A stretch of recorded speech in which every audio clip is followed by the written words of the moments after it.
Thousands of people rallied in Indonesia's biggest cities on Tuesday, demanding the government reverse its first subsidized fuel price increase in 8 years amid soaring inflation.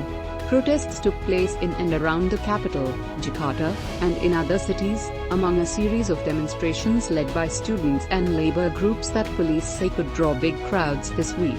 Thousands of police were deployed across Jakarta, many guarding petrol stations, fearing they could become targets of mounting anger over a price increase that unions say will hurt workers and the urban poor the most.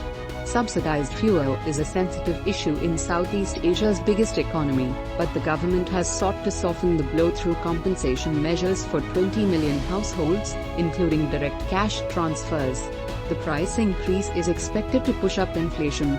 Authorities said $1.62 billion in additional welfare programs would go to those needing them, while hotlines would be set up to hear complaints.